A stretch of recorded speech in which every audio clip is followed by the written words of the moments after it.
Mesdames et messieurs, bonjour, ici Vincent Orellana-Pepin. Bienvenue à votre bulletin de nouvelles TV Ciel, où nous couvrons toute l'actualité du territoire des Laurentides, d'une partie de la Naudière ainsi que d'une partie de l'Outaouais. Et nous commençons cette semaine avec la municipalité de Saint-Hippolyte, qui est heureuse d'annoncer son nouveau portail citoyen. D'abord conçu pour bonifier l'expérience, les communications et la participation citoyenne, le portail centralise plusieurs services. Il permet en outre de simplifier les démarches administratives des Hippolytois, donnant accès à un large éventail de services en ligne tels que les alertes municipales, les demandes de permis, les signalements non urgents, l'inscription aux loisirs, les licences de chiens, les sondages, le partage de suggestions dans la boîte à idées et bien plus d'autres qui s'ajouteront au fil des mois à venir.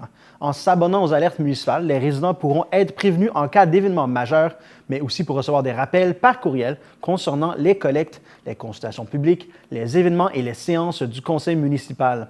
Les personnes qui étaient abonnées aux alertes municipales avant le 8 octobre dernier n'ont pas à s'abonner de nouveau, mais devront le faire si elles souhaitent ajouter d'autres types d'alertes à leur profil. Pour bénéficier de l'ensemble de ces services, il suffit de se créer un compte dans le portail citoyen à l'adresse citoyen.sainthippolyte.ca. La municipalité de Morin Heights tient à informer ses résidents que des travaux de reconstruction auront lieu sur le chemin Blue Hills pour la portion comprise entre le 464 Blue Hills et quelques mètres après l'intersection Forest Hill. Les travaux ont débuté le 20 octobre et se tiendront pour une période d'environ 3 semaines. Ces travaux consistent à la reconstruction, le remplacement d'un ponceau, au reprofilage des fossés et au pavage de cette section du chemin Blue Hills. Les automobilistes seront appelés à faire preuve de patience et de prudence. La circulation se fera en alternance pour la durée des travaux. Pour toute question à propos de cet avis, n'hésitez pas à communiquer avec José Rochon, chargé de projet au service des travaux publics et des infrastructures, au 450-226-3232 au poste 129 sur les heures d'ouverture, soit du lundi au jeudi de 7h à midi et de 12h45 à 16h30 et le vendredi de 7h à midi. Auteur, écrivain, artiste de la plume habitant à Morin Heights, cette opportunité s'adresse à vous. La municipalité de Morin Heights organise le 29 novembre prochain en soirée un événement où elle souhaite mettre vos livres à l'honneur. Lors de cette rencontre des auteurs de Morin Heights, vous pourrez lire un extrait de votre œuvre, discuter avec d'autres auteurs locaux, rencontrer des lecteurs intéressés et faire la promotion de vente de vos œuvres si vous le souhaitez. Cet événement sans frais se veut une découverte des talents locaux dans une ambiance feutrée où seront offerts un verre de vin et quelques bouchées. Si vous êtes un auteur de Morin Heights et que vous avez une ou des œuvres à faire découvrir à vos concitoyens, signifiez votre intérêt à la coordinatrice de la bibliothèque municipale à l'adresse sandrine.gamache@morinheights.com. Le maire de Saint-Donat, Joey Deslauriers, tient à transmettre aux résidents des informations importantes en lien avec la découverte de titres miniers à Saint-Côme. Actuellement, toute possibilité d'obtenir une nouvelle concession minière ou titre minier, aussi appelé un claim, a été retirée sur l'ensemble du territoire. Évidemment, les exploitations existantes, telles que la mine de silice et les gravières actuellement présentes à Saint-Donat, ne sont pas visées par cette suspension. Le territoire de Saint-Donat, principalement dédié à la villégiature et à la pratique des activités de plein air, est totalement incompatible à l'activité minière. La municipalité poursuit ses démarches auprès du gouvernement pour que soit reconnue cette vision.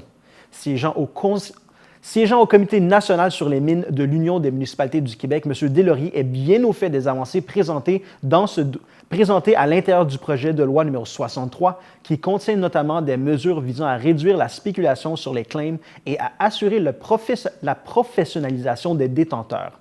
Il a insisté sur l'importance de soustraire les terres privées à la prospection, à l'exploration et à l'exploitation minière. Une importante avancée a été obtenue à ce sujet. De plus, Saint-Donat s'est jointe aux municipalités de Notre-Dame-de-la-Merci et de Saint-Côme pour manifester sa volonté de s'opposer au projet de l'entreprise Nico Energy Inc. Il n'y a aucune acceptabilité sociale sur ce type de développement dans la région. Cela mettrait en danger la croissance des produits touristiques ainsi que la protection des plans d'eau et de l'environnement qui font la grande renommée de la région. Les 15 et 16 novembre à Prévost, assistez à Écho du territoire, un spectacle de son et de lumière. Vivez une projection architecturale immersive sur la façade de l'église Saint-François-Xavier. En une quinzaine de minutes, diffusée en boucle, cette œuvre artistique retrace quelques moments clés de l'histoire de Prévost, racontés à travers les voies symboliques de la rivière. du pont et des falaises. La narration puissante des Prévotois Gleason Théberge et Hugo Monticone, combinée au montage de la réalisatrice Julie Corbeil, invite le public à plonger dans la nature à la fois fragile et en perpétuel mouvement. Une réflexion sensible sur le rapport à l'environnement et à l'avenir de la ville. L'événement se tiendra pour 2 soirées seulement.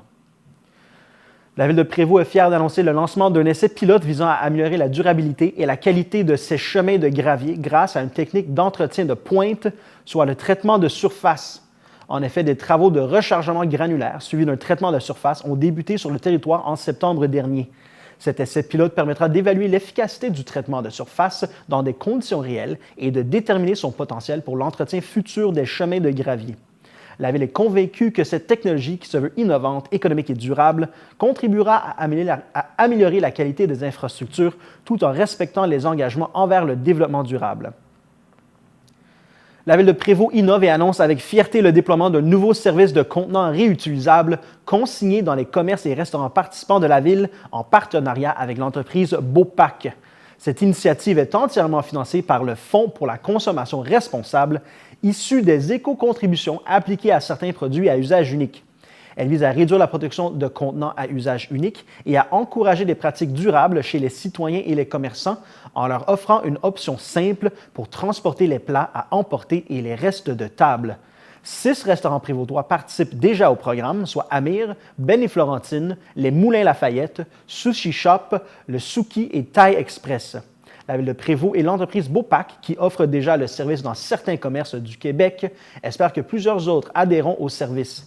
Le maire de la Ville, Paul Germain, mentionne que ce service de contenants réutilisables consignés est une étape importante dans la transition vers un mode de consommation plus durable et qu'il est convaincu que cette initiative, fruit d'une collaboration étroite entre la Ville, les commerçants et Beaupac, simplifiera la vie des citoyens qui veulent faire leur part dans la réduction de déchets des contenants alimentaires sans toujours savoir par où commencer.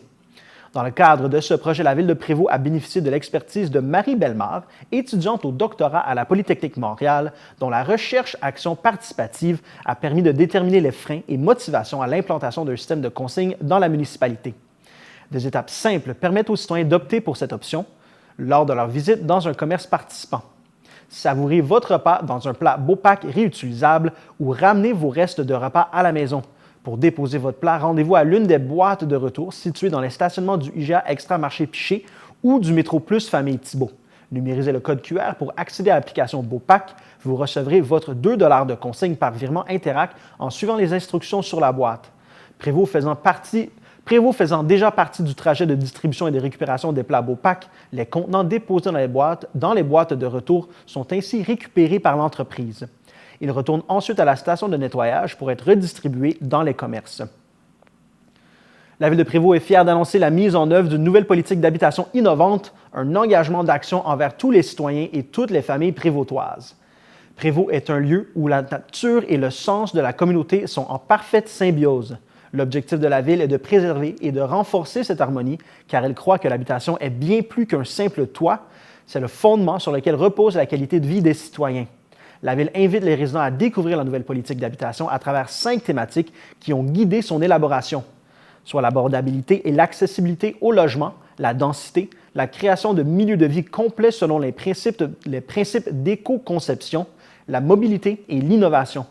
Avec le potentiel de développement et l'augmentation de la population ces dernières années, qui devrait se poursuivre d'ici 2035, les enjeux en matière de logement et de développement durable sont réels.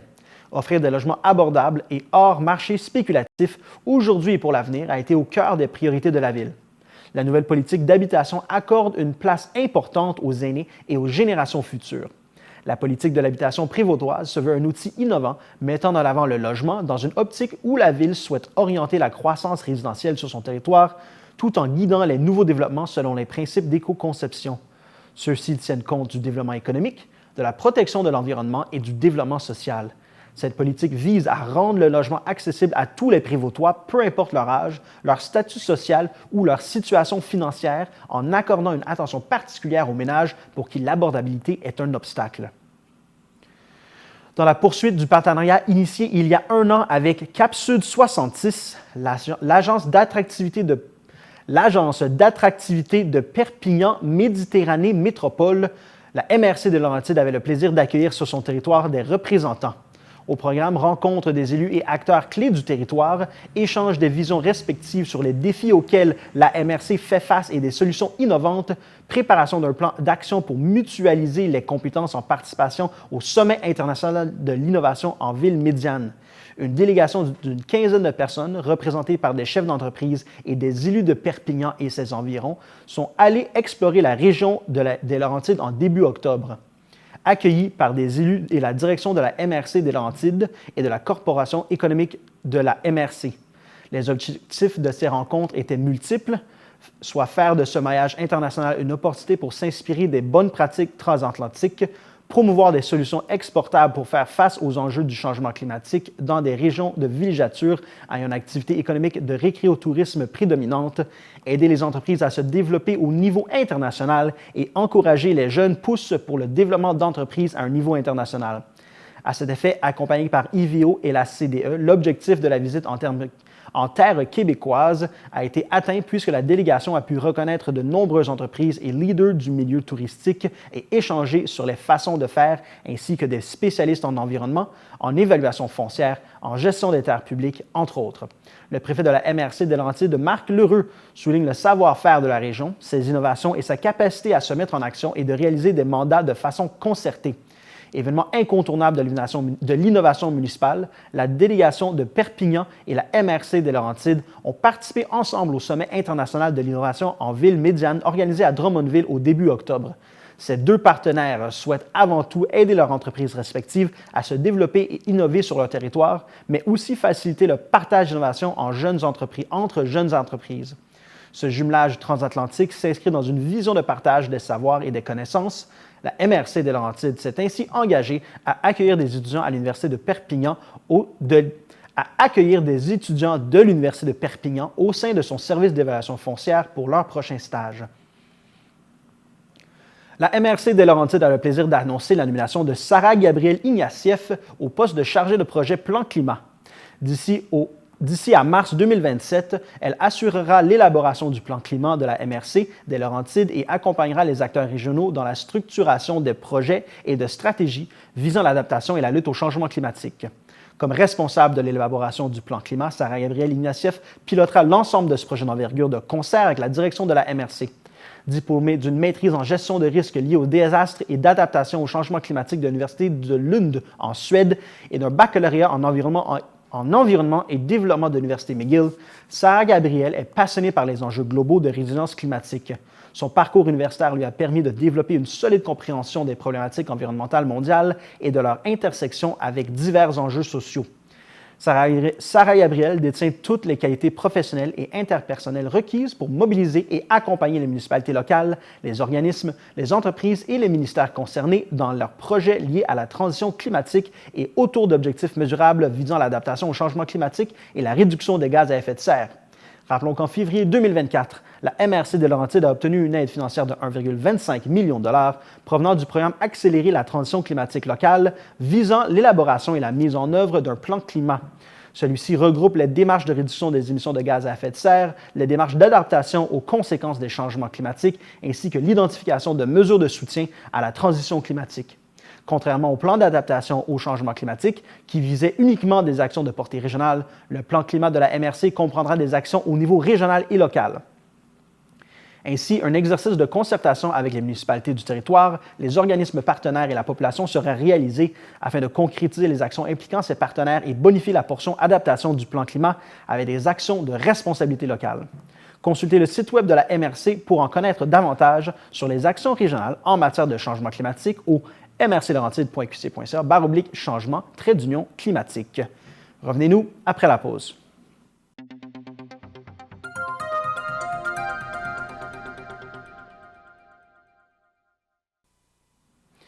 C'est avec fierté que le transport adapté et collectif des Laurentides célèbre les 20 ans de l'Inter des Laurentides, un service de transport collectif qui a profondément marqué la région laurentienne. Sous le thème de la connexion, la campagne promotionnelle des 20 ans de l'Inter illustre le lien établi entre les citoyens, les municipalités, la nature, les organismes, les établissements scolaires et les employeurs. Cette connexion se concrétise grâce aux 115 arrêts d'autobus, dont 12 sont à proximité de stationnement incitatif et 17 sont des arrêts de correspondance avec le service de taxibus. Pour marquer cet anniversaire, le transport adapté et collectif des Laurentides est heureux d'offrir la gratuité à bord de ces autobus le 6 novembre. De plus, en reconnaissance de leur fidélité, les utilisateurs et utilisatrices des titres mensuels recevront une bouteille d'eau à l'effigie des 20 ans de l'Inter. Depuis déjà 20 ans, l'Inter des Laurentides sillonne le territoire de la MRC des Laurentides, de la MRC des Pays-d'en-Haut et depuis 2017 de la MRC de la Rivière-du-Nord, s'affirmant comme une véritable ligne structurante du réseau de transport collectif de la région. Le premier horaire de l'Inter a vu le jour le 29 novembre 2024, proposant 2 itinéraires, l'un reliant Saint-Sauveur-à-la-Belle et l'autre Mont-Tremblant à Sainte-Anne-des-Lacs, totalisant 6 départs par jour en semaine et fin de semaine. En 2006, l'offre de service a été élargie avec un itinéraire de Mont-Tremblant à la gare de Saint-Jérôme, augmentant le nombre de départs à 10 en semaine et à 4 la fin de semaine. En 2024, un départ supplémentaire a été ajouté en semaine, portant le total à 20 départs en semaine et à 14 la fin de semaine. Il convient également de souligner que les services ont été maintenus durant la pandémie et que le coût du passage unique n'a augmenté qu'une seule fois en 20 ans, passant de 5 $ à 6 $ en 2018. La vente de titres mensuels a triplé depuis le 2019. Le nombre de passages a grimpé de 13 825 en 2005 à 137 231 en 2023, témoignant de l'engagement des usagers envers ce service et de l'accroissement de la demande. Par cette campagne, le transport adapté et collectif de Laurentides souhaite mettre en lumière l'évolution des services offerts au fil des années en réponse à la demande et aux ressources mises à sa disposition. Les usagers qui se trouvent au cœur des services sont soutenus par un fournisseur de confiance dont l'engagement est essentiel au succès de l'Inter. Cet anniversaire sera l'occasion de reconnaître l'engagement des usagers et de valoriser le travail des employés de première ligne, en particulier le personnel de service à la clientèle et les chauffeurs d'autobus. Pendant les 6 prochains mois, l'implication des différents partenaires et acteurs clés sera célébrée sur les réseaux sociaux du TACL. Divers visuels des 20 ans de l'Inter ainsi que des photos des partenaires seront présentés tout au long de cette période. Dans un esprit d'amélioration continue, la Ville de Saint-Sauveur invite ses résidents à évaluer ses outils de communication et l'usage qu'elle en fait. Publié sur sa nouvelle plateforme de consultation citoyenne, le sondage aborde le site Web, les réseaux sociaux, les infolettres, les journaux locaux et nationaux, le bulletin municipal, le Sauveroy, le calendrier municipal, les enseignes, les publicités, la balado-diffusion, la télévision communautaire ainsi que la radio traditionnelle. En ligne jusqu'au 9 novembre inclusivement, le sondage invite les Sauverois à s'exprimer sur les orientations que devrait adopter la Ville de Saint-Sauveur en termes de communication afin de mieux répondre à leurs besoins et aux tendances. Pour plus d'informations sur le sondage, veuillez contacter le service des communications et des relations avec les citoyens de la Ville de Saint-Sauveur. La Ville de Saint-Sauveur repousse la réouverture de l'intersection du chemin du Lac-Miette et de l'avenue de la Gare au 8 novembre. À l'écoute et sensible aux réalités des commerçants situés sur le chemin du Lac-Miette, la Ville a, dans les derniers mois, revu le séquençage initial des travaux ainsi que certains aménagements afin de permettre un meilleur accès au commerce tout en demeurant sécuritaire. La Ville a par conséquent apporté de nombreuses modifications à ses échéanciers et à ceux de ses fournisseurs. Bien que profitables, ces changements forcent un décalage de quelques jours dans la production et la livraison du granit qui doit border les trottoirs et traverses piétonnières. La Ville est consciente que ces travaux représentent un inconvénient pour les citoyens et commerçants du secteur et, dans cette optique, continue de tout mettre en œuvre pour mener à bien les travaux le plus rapidement possible, tout en préservant l'effervescence économique caractéristique de ce secteur dans un cadre sécuritaire. La Ville de Saint-Sauveur est fière d'inviter ses citoyens et ses visiteurs à visiter sa toute nouvelle exposition de photographie extérieure. L'exposition intitulée « Saint-Sauveur, ville culturelle » est en place jusqu'au 25 novembre au parc Georges Filion. L'exposition réunit les œuvres de photographes amateurs et professionnels de la communauté sauveroise. Moment unique, tradition vivante et scène de la vie quotidienne, les photographies offrent une perspective authentique de la culture locale. Du 10 juin au 11 août dernier, les Sauverois et Sauveroises, amateurs de photographie, étaient invités à capter sur pellicule leur représentation de la culture sauveroise dans le cadre d'un concours de photos. Grâce à la participation du Club photo des Pays-d'en-Haut, les œuvres des photographes amateurs sélectionnés côtoient aujourd'hui celles de photographes professionnels du territoire sur une structure à 4 faces, visible de jour comme de nuit. Comme de soir, pardon. En effet, le mobilier muséal urbain choisi s'illumine en soirée, ce qui permet d'admirer les photos à tout moment, tout en bonifiant le sentiment de sécurité des piétons durant la nuit. Fruit d'une collaboration avec le Club photo des Pays d'en haut et d'une participation citoyenne, ce projet a été réalisé grâce au soutien financier du gouvernement du Québec et de la ville de Saint-Sauveur dans le cadre de l'entente de développement culturel de 2024. Pour plus d'informations sur l'exposition Saint-Sauveur Ville culturelle, communiquez avec le service des communications et des relations citoyens. Le Centre intégré de santé et de services sociaux des Laurentides est fier d'annoncer que Mme Rola Elou a été désignée à titre de présidente du conseil d'administration. Cette nomination émane du ministre de la Santé et des Services sociaux, M. Christian Dubé.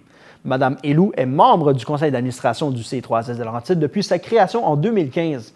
Gestionnaire de carrière, elle est détentrice d'une maîtrise en éducation ainsi qu'en administration publique. Par le passé, elle a occupé le poste de directrice générale au Conseil scolaire des Premières Nations en éducation des adultes et de directrice générale du Centre des ressources humaines Four Corners. Depuis maintenant près de 5 ans, elle agit à la tête de sa firme Conseil Solutions. Elle possède également plusieurs années d'expérience en tant que membre de divers conseils d'administration dans le secteur de la santé et des services sociaux. Mme Elou succède à M. André Poirier, qui occupait la présidence du conseil d'administration depuis 2015 et qui a récemment terminé son mandat. La présidente directrice générale, Julie Delaney, tient d'ailleurs à le remercier pour toutes ces années d'implication. Les parties impliquées au dossier judiciaire concernant l'urgence du Centre multiservices de santé et des services sociaux de Rivière-Rouge, le Centre intégré de santé et de services sociaux des Laurentides et la ville de Rivière-Rouge se réjouissent de l'entente survenue à l'issue de la conférence de règlement à l'amiable. Tenue le 15 octobre dernier au Palais de justice de Saint-Jérôme, cette conférence de règlement à l'amiable met ainsi un terme aux procédures judiciaires qui avaient cours depuis près d'1 an. En effet, grâce à une collaboration significative, l'Urgence 24 heures poursuivra ses activités tout en s'assurant que des soins et services sécuritaires et de qualité y soient dispensés. Les parties sont également heureuses que le dossier judiciaire qui s'annonçait long et qui impliquait de nombreux témoins et intervenants ait pu se régler en moins d'1 an, tout en maintenant l'urgence ouverte 24 heures. Le CI3S des Laurentides tient à réitérer sa reconnaissance envers les employés qui travaillent à maintenir les services aux usagers, particulièrement à l'urgence de Rivière-Rouge, mais plus largement dans l'ensemble de ces installations. La ville de Rivière-Rouge souligne pour sa part l'engagement des professionnels de la santé qui œuvrent à l'urgence et que l'implication des bénévoles. Les parties impliquées réaffirment leur intention de poursuivre leur collaboration afin de déployer les efforts favorisant le maintien de l'urgence 24 heures. Le C3S des Laurentides pourra recruter 34 nouveaux médecins au cours de l'année 2025. Ce sont également 11 médecins en mobilité interrégionale, soit des médecins pratiquant déjà dans une autre région et souhaitant se déplacer, que le C3S pourra accueillir dans la région. C'est ainsi un total de 45 médecins qui sont attendus dans les Laurentides au cours de la prochaine année. Mme Julie Delaney, présidente directrice générale du CI3S de Laurentides, accueille positivement cette annonce. Elle mentionne que l'arrivée de ces médecins contribuera certainement à améliorer l'accès à des soins et services sociaux de qualité pour la population des Laurentides. La répartition des effectifs médicaux est réfléchie de manière à prioriser les besoins majoritaires qui concernent principalement le soutien à domicile, l'hospitalisation et les soins d'urgence. Parallèlement, la prise en charge en médecine familiale est également priorisée dans plusieurs régions, mettant en avant l'importance de l'accessibilité aux soins de santé primaire. L'objectif principal étant toujours de répondre aux besoins de santé et de services sociaux de la population. Cette nouvelle fait suite à l'annonce du ministre de la Santé, M. Christian Dubé, quant à l'ajout de 458 médecins de famille dans l'ensemble des régions du Québec. Rappelons que chaque année, les régions se voient octroyer par le ministère un nombre de postes en médecine de famille afin de répartir géographiquement et équitablement les effectifs médicaux au sein de la province. Cette répartition est réalisée en fonction de l'écart observé entre les besoins et les ressources de chaque région. En réponse aux récentes préoccupations concernant la pénurie de cours de natation pour enfants dans plusieurs municipalités du Québec, la ville de Mont-Tremblant tient à souligner les efforts significatifs déployés pour bonifier son offre de services aquatiques. Ces derniers mois, elle a mis en place plusieurs initiatives afin de répondre à la demande croissante tout en insistant sur la sécurité aquatique dans une région qualifiée par l'abondance des lacs et des rivières.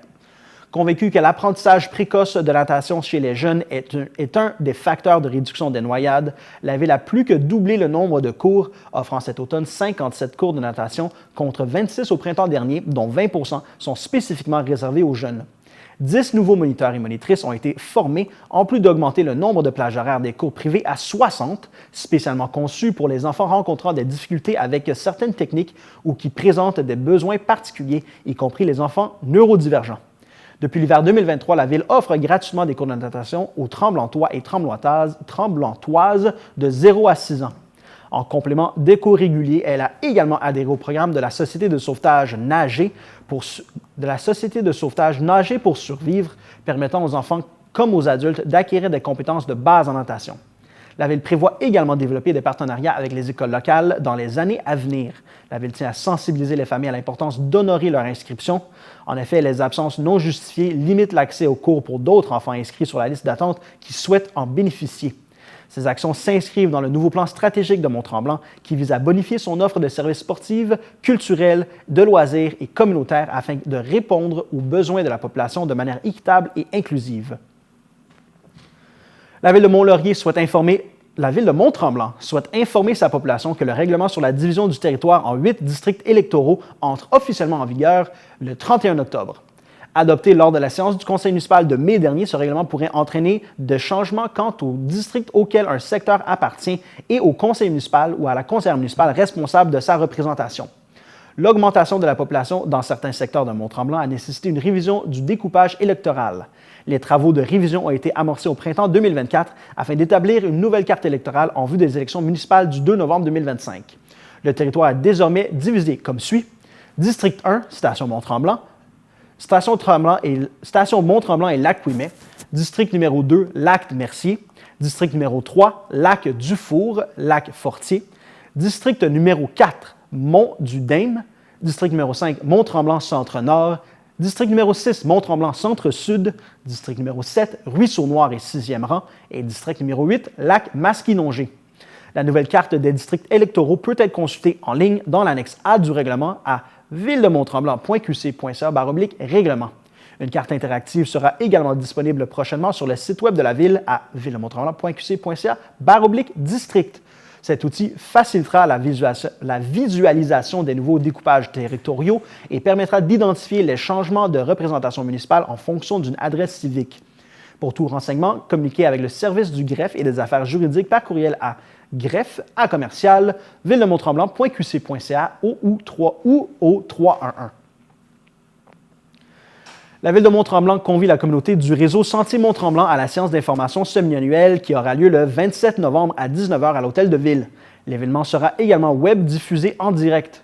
Cette rencontre a pour objectif de présenter le bilan de la saison estivale et de discuter les actions prévues pour la saison hivernale. Revenez-nous après la pause.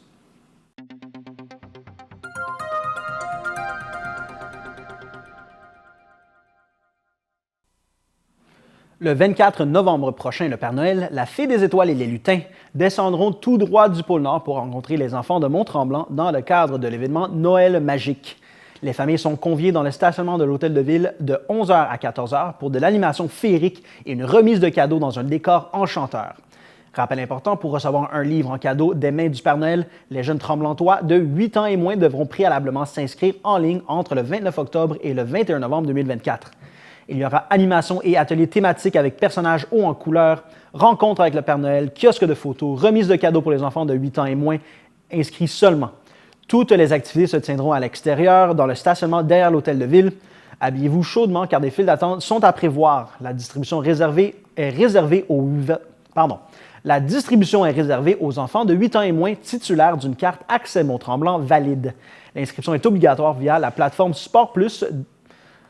La plateforme Sport Plus, vous avez jusqu'au 21 novembre à 23h59. L'inscription doit être effectuée au nom de l'enfant. Pour en savoir plus, communiquez avec le service de la culture, des loisirs et de la vie communautaire à culture et loisirs à commercial-villedemonttremblant.qc.ca ou appelez au 311. Le très attendu marché des fêtes de Mont-Tremblant sera de retour les 22, 23 et 24 novembre prochains à l'Hôtel de Ville. Cette année, près de 60 kiosques seront présents pour vous accueillir dans une ambiance chaleureuse et festive. Cet événement est l'occasion de découvrir une grande sélection de produits gastronomiques allant des délices sucrées et salées aux créations artisanales originales. Chaque kiosque réserve des trésors uniques, qu'il s'agisse de mets savoureux ou d'objets d'art soigneusement confectionnés, parfaits pour ajouter une touche personnalisée aux cadeaux de fête. La clientèle est invitée à apporter ses sacs réutilisables pour transporter ses trouvailles. La liste complète des kiosques est disponible à villedemonttremblant.qc.ca/fête. Des places de stationnement sont disponibles derrière l'Hôtel de Ville et sur les rues avoisinantes. Pour tout renseignement, contactez le service de la culture, des loisirs et de la vie communautaire par courriel à culture-et-loisirs@ville-de-mont-tremblant.qc.ca. La Ville de Mont-Tremblant a adopté sa politique de l'habitation, un projet attendu par la population et essentiel pour répondre aux enjeux d'accessibilité et d'abordabilité en matière d'habitation. Après un long processus de consultation et d'analyse, la politique de l'habitation sera désormais un pilier fondamental dans la stratégie de développement résidentiel de la Ville, avec un accent particulier sur l'accessibilité des logements pour tous et toutes. Cette politique découle d'un travail de réflexion entamé en 2022 dans le but de définir une vision claire pour le développement de l'habitation à Mont-Tremblant. Face à une croissance démographique soutenue, il est devenu nécessaire de créer de nouveaux logements tout en assurant l'inclusion et l'abordabilité pour les familles, les travailleurs et travailleuses ainsi que les personnes à faible revenu. Avec cette politique, la Ville s'engage à diversifier son offre résidentielle et à stimuler la création de logements sociaux et abordables. La politique de l'habitation s'articule autour de 3 axes principaux. Le premier axe est la diversification de l'offre résidentielle. Pour attirer et retenir de nouveaux ménages, Mont-Tremblant adaptera ses règlements afin de favoriser des typologies de bâtiments diversifiés et adaptés aux besoins des différents segments de la population, notamment la main-d'œuvre. Le deuxième axe est la consolidation et densification des milieux de vie. La Ville s'efforcera de développer les infrastructures urbaines tout en limitant l'étalement et en préservant le parc locatif existant. Le troisième axe est le développement de logements sociaux et abordables. Des initiatives seront mises en place pour garantir que les logements soutenus par la Ville restent abordables à long terme avec une collaboration étroite avec des partenaires régionaux et provinciaux. Ce projet ambitieux a impliqué un comité regroupant des représentants de la Ville ainsi que des acteurs et actrices du secteur de l'habitation. Ensemble, les membres du comité ont identifié les enjeux et les solutions à mettre en place pour soutenir une offre résidentielle adaptée et abordable. Catherine Drouin, membre du Conseil et du Comité sur la politique de l'habitation, s'est exprimée à ce sujet. Elle mentionne que l'adoption de cette politique marque une étape cruciale pour Mont-Tremblant et que la Ville veut s'assurer que chaque citoyen, peu importe sa situation financière, ait accès à un logement qui correspond à ses besoins. Elle ajoute que cet outil aidera la Ville à avoir une planification intelligente qui favorise une mixité sociale qui est un aspect très important pour les membres du Conseil. La Ville mettra en œuvre divers moyens financiers, réglementaires et fonciers pour atteindre les objectifs fixés dans cette politique. Parmi les mesures, on compte l'identification de nouveaux incitatifs fiscaux pour encourager la construction de logements abordables, le ciblage de terrain pour de futurs développements résidentiels, ainsi que des programmes de soutien pour la rénovation et la préservation du parc locatif. De plus, la Ville entend maintenir la taxation sur les résidences de tourisme en vigueur depuis 2023, nécessaire pour réguler le marché et soutenir le développement des logements abordables. Avec ces actions, Mont-Tremblant se dote d'outils concrets pour faire face aux défis de l'habitation et s'assurer que tous les citoyens actuels et futurs puissent trouver un logement adapté à leurs besoins. Cette politique de l'habitation s'inscrit également dans le cadre de la refonte en cours de son plan d'urbanisme en réponse aux nouveaux enjeux du territoire en termes d'habitation.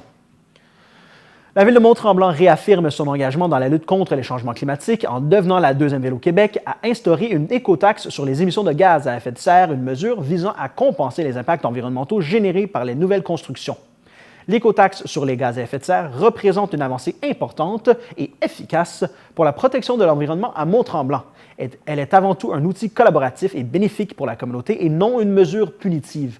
Elle est conçue dans une volonté de compenser les émissions de gaz à effet de serre associées au projet de construction et de protéger la végétation qui joue un rôle clé dans la captation du CO2. Cette mesure complémentaire s'inscrit dans les actions du plan climat 21-25 et du plan d'action en environnement 21-25 de la Ville de Mont-Tremblant, tout en suivant une approche d'éco-fiscalité promue par le gouvernement du Québec pour encourager les pratiques de construction respectueuses de l'environnement et les comportements éco-responsables. Tous les fonds récoltés serviront exclusivement à financer des projets écologiques locaux tels que la planification d'arbres, les initiatives de conservation de la biodiversité et des actions visant à la réduction des émissions de gaz à effet de serre. L'écotaxe GES est calculée en fonction de la superficie au sol du bâtiment. Le montant prélevé reflète l'impact environnemental d'une construction. Par exemple, pour un bâtiment résidentiel d'un étage de 80 mètres carrés, la taxe s'élève à 126,35 $. Toutefois, pour le même bâtiment, mais sur 2 étages, dont la superficie totale est de 160 mètres carrés, le coût de la taxe n'augmentera pas. L'écotaxe GES s'appliquera uniquement aux nouvelles constructions de 70 mètres carrés et plus. Elle n'est prélevée qu'une seule fois au moment de l'émission du permis de construction. De plus, en réponse aux commentaires et suggestions formulés lors de la consultation du 4 septembre dernier concernant le projet de règlement, il a été décidé que les agrandissements et les garages ne seront pas concernés par cette mesure. Le conseil d'agglomération de Mont-Tremblant a annoncé lors de la dernière séance sa décision de ne pas renouveler les ententes intermunicipales actuelles avec les municipalités de Mont-Blanc, de Lac-Supérieur, d'Amherst, de la Minerve, du canton d'Arundel, d'Huberdeau, de Montcalm et la ville de Barkmere relatives à la fourniture de services de sécurité incendie qui prendra fin le 31 décembre 2026. Ces ententes, en vigueur depuis le 1er janvier 2022, avaient été conclues afin de coordonner les efforts de sécurité incendie dans la région. Depuis la signature de ces ententes intermunicipales il y a 3 ans, la ville de Mont-Tremblant a engagé des réflexions qui lui ont permis de relever et d'anticiper d'importants défis pour le futur, tant sur le plan municipal que pour le service de sécurité incendie de la ville de Mont-Tremblant. À l'approche de l'échéance de ces ententes, elle a pris la décision de réévaluer les modalités actuelles et de ne pas prolonger les ententes afin de concentrer ses efforts sur ses propres opérations à l'intérieur d'un territoire plus limité. À noter que Mont-Tremblant croit être en mesure de conserver les ententes avec les municipalités de la Conception, Brébeuf et Lac-Tremblant-Nord. La ville de Mont-Tremblant souhaite rassurer la population que la sécurité publique demeure importante. Les municipalités concernées ont reçu un avis officiel de cette décision pour leur permettre d'étudier des alternatives dans un délai raisonnable visant à limiter les répercussions possibles. Pour l'instant, les ententes seront respectées et ce jusqu'à leur terme. La Ville tient à souligner sa volonté de maintenir la collaboration régionale dans la gestion des services de sécurité incendie pendant la période de transition qui suivra. Le comité jeunesse de la MRC d'Antoine Labelle lance son appel de candidature pour réaliser les nouveaux mandats des 8 sièges en élection. Cette année, les sièges en élection sont ceux des municipalités suivantes: Fermeneuve, Lamacasa, Lac-Saguet, Lac-Saint-Paul, Lac-du-Cerf, l'Ascension, Notre-Dame-du-Lot, Saint-Aimé-du-Lac-des-Îles.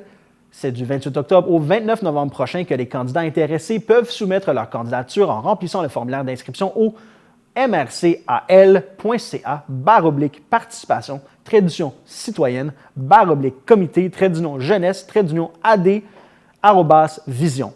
Les candidats seront ensuite invités à passer une courte entrevue avec le comité de travail sur les adhésions. Pour être admissible, il faut être âgé de 15 à 35 ans et habiter sur le territoire de la MRC d'Antoine Labelle. Vous pouvez être intéressé par différents enjeux, que ce soit l'environnement, la santé mentale, le développement de la région, les milieux de vie, pour ne nommer que ceux-là, et être issu de tout horizon. Rappelons que le comité jeunesse de la MRC est formé de 17 jeunes âgés entre 15 et 35 ans, issus de l'ensemble des villes et municipalités du territoire et a pour mandat d'établir un plan d'action ciblant les priorités, de présenter un bilan des activités, en plus de mettre sur pied des projets et des événements pour y par les jeunes. Ainsi, le comité encourage l'engagement citoyen et permet aux jeunes de prendre part à la prise de décision sur le territoire. Ce projet est rendu possible grâce aux sommes allouées par les élus de la MRC d'Antoine Labelle. Pour suivre les actualités du comité jeunesse AD Vision, suivez leur page Facebook et leur compte Instagram. C'est lors de la séance du 22 octobre 2024 que le conseil de la MRC d'Antoine Labelle a confirmé le renouvellement de la gestion d'une partie du programme d'aménagement durable des forêts du ministère des Ressources naturelles et des Forêts pour la grande région des Laurentides pour la période 2024-2027. En septembre dernier, le ministère des Ressources naturelles et des Forêts a annoncé une enveloppe de plus de 500 000 $ pour la région de Laurentides. Les 4 MRC concernés par l'aménagement forestier en territoire public dans les Laurentides ont désigné parmi elles une MRC responsable de la gestion et la mise en œuvre des mandats de l'entente de délégation du programme d'aménagement durable des forêts. Alors que la dernière entente est arrivée à échéance le 31 mars 2024, les MRC d'Antoine Labelle, des Laurentides, des Pays d'en Haut et d'Argenteuil signeront dans les prochaines semaines la 4e entente de délégation attribuant à Antoine Labelle la gestion de ce mandat. Le ministère des Ressources naturelles et des Forêts assure la planification et la gestion de l'aménagement durable des forêts publiques au Québec et a le droit de déléguer certaines responsabilités aux MRC de la même région administrative via le programme d'aménagement durable des forêts. Ce programme vise 3 principaux objectifs. La MRC est d'abord chargée de coordonner les tables de gestion intégrées des ressources et du territoire afin de documenter les divers enjeux liés à l'aménagement forestier. Elle mène également les consultations publiques sur la planification forestière du ministère des Ressources naturelles et des Forêts.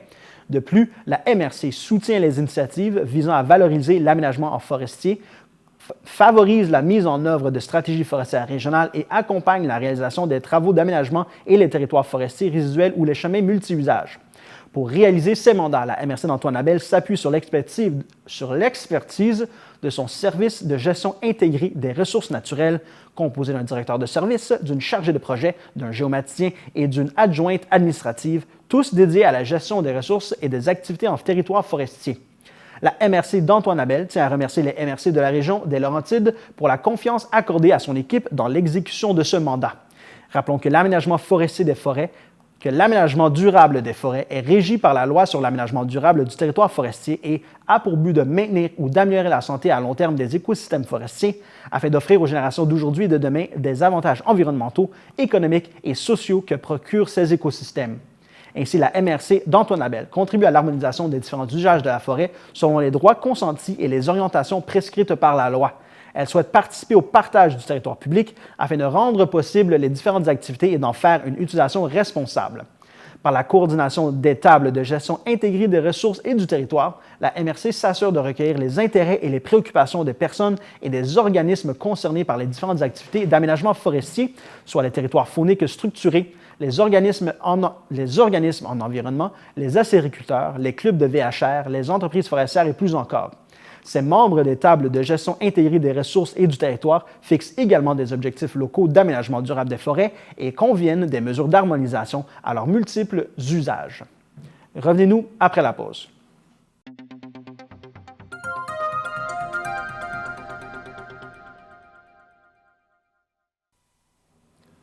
La municipalité de Val-Morin est fière d'annoncer que Geneviève Illy, responsable de la bibliothèque municipale, a remporté le prestigieux prix ambassadeur le jeudi 24 octobre lors des prix des bibliothèques publiques du Québec organisés dans le cadre de la Semaine des bibliothèques publiques du Québec. Cette distinction souligne l'implication exceptionnelle et le travail soutenu de Geneviève Illy, qui a su transformer la bibliothèque de Val-Morin en un lieu rassembleur et dynamique.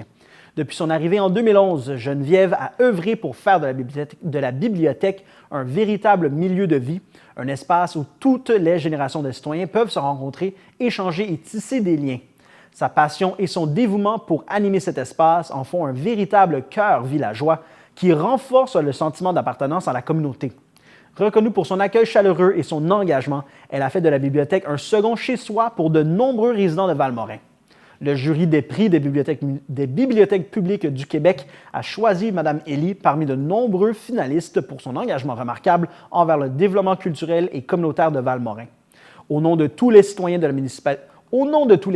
municipalité tient à féliciter Geneviève Illy et à la remercier chaleureusement pour sa contribution exceptionnelle. Vous êtes un restaurateur passionné à la recherche d'un site d'exception pour réaliser votre projet de restauration. La municipalité de Val-Morin est en quête d'une proposition de restauration unique pour la gare de Val-Morin, située au 1770 chemin de la gare en bordure du célèbre parc linéaire du Petit Train du Nord.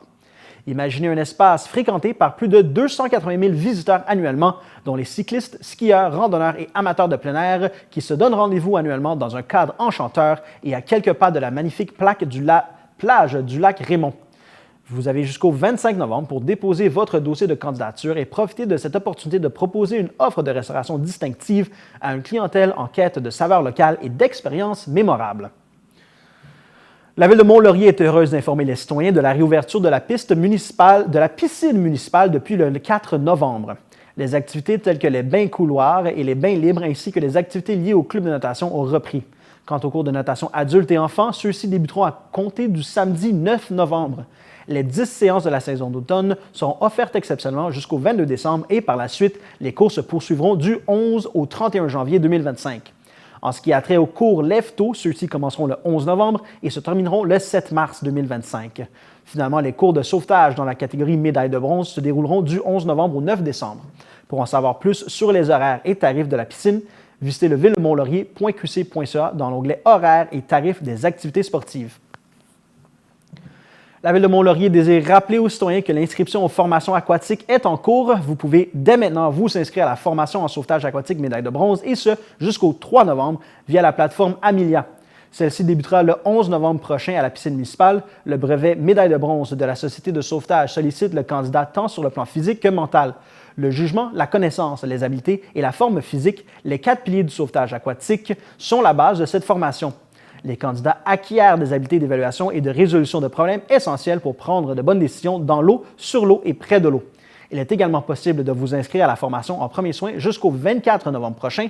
En 16 heures, vous approfondirez de nombreux sujets tels que l'appréciation de la condition clinique d'une victime et les traitements à prodiguer en cas d'urgence prioritaire et d'urgence secondaire. De plus, vous apprendrez à utiliser un défibrillateur externe automatisé et à administrer de l'épinéphrine par auto-injecteur et à procéder à la réanimation cardio-respiratoire sur un adulte, un enfant et un bébé. Pour en savoir plus sur les différentes formations aquatiques offertes à la Ville de Mont-Laurier, visitez le villemonlaurier.qc.ca dans l'onglet « Inscription aux activités sportives ». La Ville de Mont-Laurier, en collaboration avec le Cinéma Laurier, est fière d'annoncer le retour de la programmation du ciné-répertoire les dimanches à 15h30 et les mardis à 19h au Cinéma Laurier. Le ciné-répertoire sera présenté jusqu'au 26 novembre prochain. Pour consulter la programmation complète ou pour plus de détails, visitez l'onglet des activités culturelles au villemonlaurier.qc.ca. Les billets seront en vente à la billetterie du Cinéma Laurier au coût de 9,50 $. Lors de la dernière séance, les membres du conseil municipal de Mont-Laurier ont procédé à l'adoption de la politique d'habitation de la Ville de Mont-Laurier. En réponse à la crise du logement, la rédaction de cette politique permet de définir la vision du développement de l'habitation sur le territoire au cours des prochaines années. Une démarche de consultation citoyenne regroupant plus de 400 personnes a permis d'alimenter la réflexion du conseil municipal pour l'adoption de cette politique. Le document prend en compte divers facteurs tels que la croissance des coûts liés à l'habitation, l'évolution du portrait démographique, le plan d'urbanisme de la ville, les programmes d'aide financière et l'accessibilité au logement. Elle propose une approche locale afin de répondre aux enjeux réels du territoire. La politique vise à définir un plan d'action en partenariat avec les acteurs du milieu. Le maire Daniel Bourdon mentionne que le conseil municipal est très fier d'adopter cette politique d'habitation qui permet de déterminer les grandes orientations quant au développement du territoire de la ville et de répondre aux besoins évolutifs de la population. Il ajoute que la démarche de consultation a par ailleurs permis de mobiliser différents acteurs autant du milieu communautaire que des affaires afin de favoriser les changements et de mieux déceler les réalités de chacun. L'objectif est de créer des environnements de vie diversifiés et qui répondent aux besoins des citoyens en matière d'habitation. Pour consulter la politique d'habitation de la Ville de Mont-Laurier, visitez le villemonlaurier.qc.ca dans l'onglet « Services aux citoyens, habitation ». La Ville de Sainte-Marguerite-du-Lac-Masson invite ses résidents à participer à l'initiative Escouade Millefeuille lancée par l'organisme Le Rucher Collectif. Cette campagne vise à sensibiliser les résidents de la communauté à l'importance de préserver la biodiversité et les précieux pollinisateurs. La Ville vous encourage à opter pour le broyage des feuilles plutôt que de les ramasser et à laisser les dernières millefeuilles comme paillis pour protéger l'environnement. Les objectifs majeurs de cette campagne sont les suivants: promouvoir la protection et la nutrition des végétaux en remplaçant les engrais traditionnels, souvent nocifs pour l'environnement, contribuer à la préservation de la biodiversité, en particulier des insectes qui forment la base alimentaire de nombreuses espèces animales, informer les citoyens sur l'importance du feuille-cyclage, une pratique bénéfique pour l'entretien des terrains tout au long de l'année, améliorant à la fois leur santé et leur esthétique. Le feuille-cyclage consiste à tondre ou broyer les feuilles mortes et à les laisser sur place.